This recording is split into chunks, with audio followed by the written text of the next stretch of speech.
Hi, everyone. Welcome to the Unlocking AI Value series. I'm Aaron Kopel. Hi there. Here with Gervais Johnson, who goes by Jay. And in each episode, we're tackling real questions about how AI is actually being used in business, what's working, what's not, and where things are headed. So if you're trying to make sense of AI for your business, you're in the right place.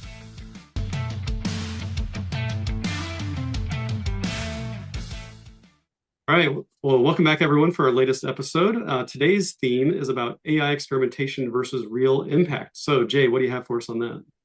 Well, it's in the press everywhere. Everyone's talking about, uh, seems like everyone's in the pilot stage and doing a lot of experimentation, but we're not seeing, value return on our investments. And I think that's where we're at right now. We want to see real live AI systems and solutions in production producing value for our company.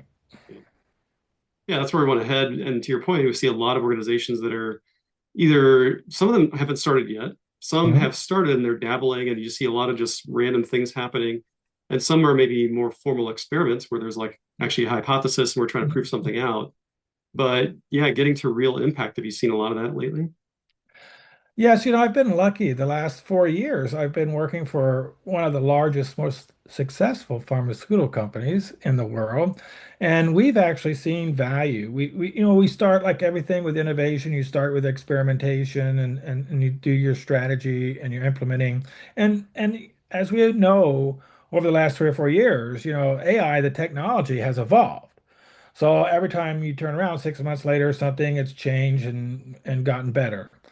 So you have to keep moving towards that goal and target of obtaining value. So we identified some critical business opportunities and problems to solve, right? And we focused on those and we were very targeted and we managed our scope very well and our minimal viable product and got the right team together. So it was well orchestrated. So at the end, we also came up with OKRs, objectives and key results, and value. How are we going to measure value out of this once we get this done and in production and change? Because now some of the end users and business users would have to change how they do the work, hopefully make their work better and faster and less complicated, right? So how do we measure that value? So we had to come up with those instrumentations and those value metrics and everything to measure and learn as we adopt and as we go forward.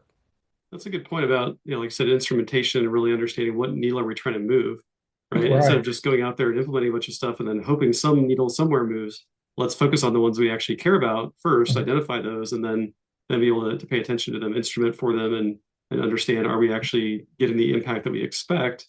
There could be unexpected impacts too, but are we actually moving the needle on the thing that we were trying to move the needle on? Right. Right. And then what we found out also, it's more than just creating that product or that service or that solution. It's also about how you make your whole workforce aware Mm-hmm. of AI and how you have them change their mindset to where we call it AI native, AI first, where when you're thinking of how to solve a problem or something that, you think about, well, how AI can help do that. How can I use these solutions, these tools, these agentic systems to help solve these problems and make life better? Mm-hmm. Yeah. I think we should probably do a future episode on just some of that terminology as well, like Mhm. AI first, AI native. There's other ones that we've seen floating around in that same category as well. So that'd be a good topic for us to cover in one of these snippets another time as well. But yeah, to your point, it's really getting to that, the workforce adoption where, the people that are experimenting early, that's great. We're learning some things, but how do we start sharing that with the rest of the organization for the people that can really benefit from it? And that organizational rollout's always tough no matter what the changes you're implementing, right? This is just maybe the latest one and Mhm. highest profile one, but we've been doing, change management and organizational transformation for a Right. long time. And the tricky part is the people, right? Helping them through that change curve. So what kind of things have you seen there to help go from experimentation to impact on the people side as well? Yeah, so human change management, and now there's another term that people are using, the human machine workforce. We could talk more about what that means later. Some people say machine human workforce, but I like to put humans first. Um, but that's very important because it's I think the executives and the leaders of companies have to set the tone and the message that AI is not here to replace you. That's the main worry a lot of people get. Well, okay, we're going to adopt AI. Here's this huge journey we're going to make. A lot of people get fearful right away. Oh, well, what does that mean for my job, right? My career. And yes, there are going to be changes. It's like any technology paradigm shifts we've been through, right? There's going to be changes to people and what you do and how you do it, but hopefully it's better and it improves our work-life balance, right? And our ability to produce value for our customers and end users, right? But I think that's first. So you have to have, I think, a very strong human change management program to roll this out, right, across a Yeah. large company or a And starting at the mid-sized top. company. Yeah. Exactly. Yeah. Yeah, that's a good point. And it's, with any kind of change like that, it is tough. It takes persistence. It takes repeating the message. And, that's something we've done for a long time with every transformation we've gone through. But this one, because there is so much uncertainty, so much fear, so much, misperception out there, it's even more important, right? And so I think as we went through, agile transformations over the last 20 years, there was a lot of similar types of fear, like, oh, agile's coming, we're going to do Scrum. Does that mean project managers are all fired? Hmm. No, right? But Hmm. they have to shift what they do and how they add value, Right. right? I think it's similar here, where we hear people talking about that. Oh, the jobs are going to go away. I think what we're hearing more so now is that certain tasks are going to go away and be done Hmm. by AI, but the person, the job will still be there. They'll just be doing something different in terms of tasks, right? So, so different kind of feel there. They've got to, people have to adapt to start using AI tools, and that changes how they do work. And so they've got to continue to understand what that looks like into the future. And it is happening fast. So it's a Hmm. little bit hard to keep up with. It feels like the Wild West right now. Right. But if you're not paying attention, you should start paying attention at least, right? Right. I think we're at a pivotal time to where every company has to determine how they're going to use this, adopt it, and make it real for them. Right? Because I don't think the world's going to wait for you. And I don't think your business competitors are going to wait for you. Right? And the other big thing to think about too is cybersecurity because the bad actors are going to use this technology to get to you, your money, your customers, right? So this is a perfect time to then use AI and cybersecurity to protect us from the bad actors. Yeah, it'll be interesting to see how all that comes. Already is starting to come together, but more and more, and trying to stay ahead of those bad actors. That's important. So, I know certainly AI and cybersecurity are probably the top two topics in the AI in the IT world right now. And so, from a business standpoint, it's helping the business folks understand. I see a lot of them starting to experiment on their own, right, outside Yeah, of the AI or the IT guide rails, right. and that can be dangerous, right? So helping them Yep. understand, that it's important that yes, we do want to experiment, we want to find business opportunities and things we can use AI to help us, but we also need to understand the impacts, especially on the cybersecurity side.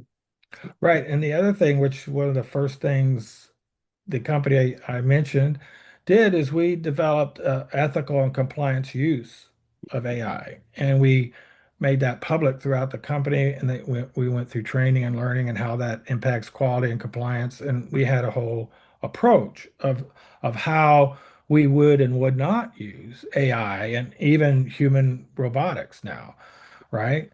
So I think that's very important. That's part of the human change, right? And the workforce learning how to use AI. And now, like you said before, I hate to say this, I've been in IT for many, many years and decades, but a really smart person that's not in IT can go and develop these solutions. They don't need IT. Now, I want to put a caveat on there.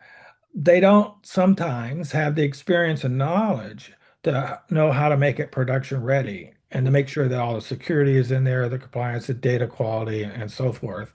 So you still, I think, need that partnership so that when you're developing that AI solution, it's inclusive of all those things we expect in a robust production system. Yeah, like when you're trying to implement an enterprise system, yeah.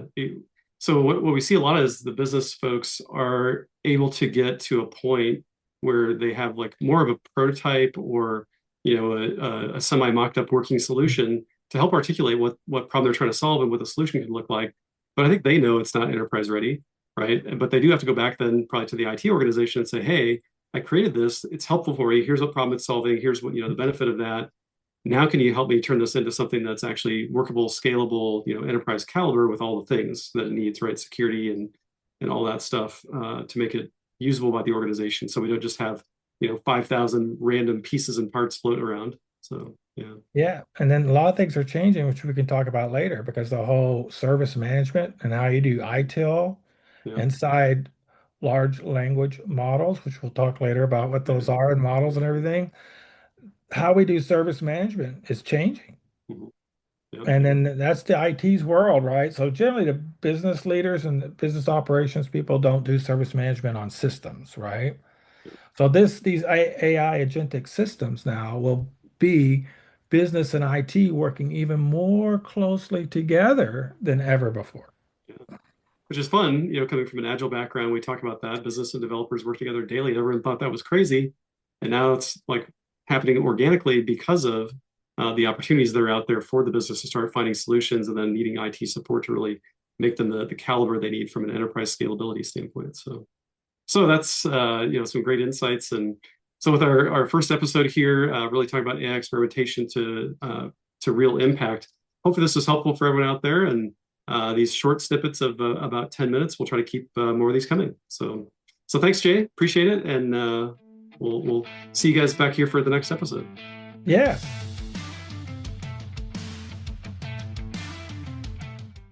Hi. Thanks for listening. Make sure you like and subscribe so you don't miss any upcoming episodes. And drop a comment with topics or questions you'd like us to cover. Thank you. See you later.